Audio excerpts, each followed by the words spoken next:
ભરૂચની જુમા મસ્જિદ મુદ્દે વિવાદ. અખિલ ભારતીય સંત સમિતિ દ્વારા અનિશ્ચિતકાલીન ઉપવાસનો આરંભ અને પ્રારંભ એક જ દિવસે પૂર્ણ. ભરૂચ શહેરમાં આવેલી રાષ્ટ્રીય ધરોહર જુમ્મા મસ્જિદને લઈને વિવાદ સામે આવ્યો છે.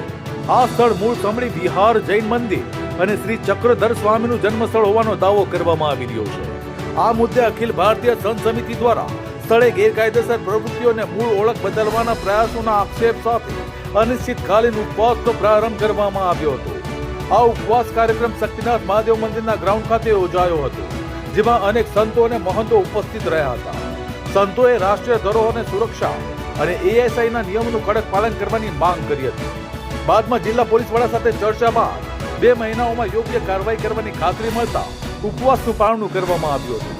સંતોએ ચેતવણી આપી હતી કે સમય મર્યાદામાં પગલાં નહીં લેવાય તો ફરી આંદોલન શરૂ કરવામાં આવશે.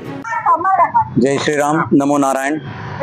ऐतिहासिक जैन मंदिर श्री चक्रधर स्वामी राष्ट्रीय धरोहर संरक्षण समितिना माध्यमथी जे अनिश्चितकालीन उपवासनी प्रक्रिया આજથી જે શરૂ કરી હતી, પરંતુ આ વિષયને લઈને પ્રશાસનિક માધ્યમથી આજે એક બેઠક એમણે બોલાવી અને એની અંદર અમારી સહભાગિતા બની.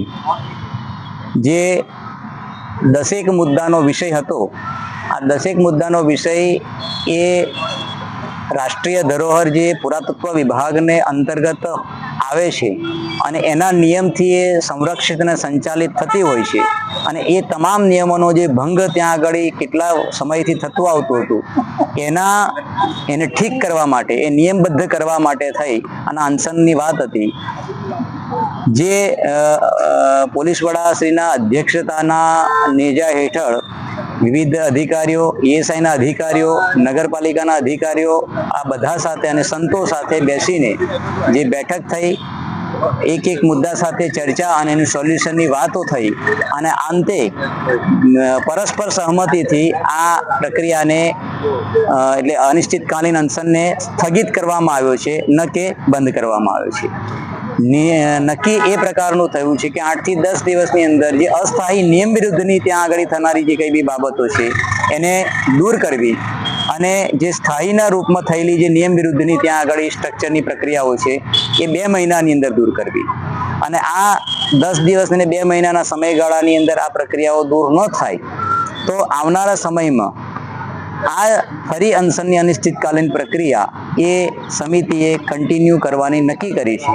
અને ત્યાર પછી એ જે કંઈ બી અનશનની પ્રક્રિયા હશે એ માત્ર કોઈ આશ્વાસન કે કોઈ પ્રકારના કહેવાય ને કે લિખિતના વિષયમાં નહીં હશે, એ પરિણામ સાથે સંબંધિત હશે.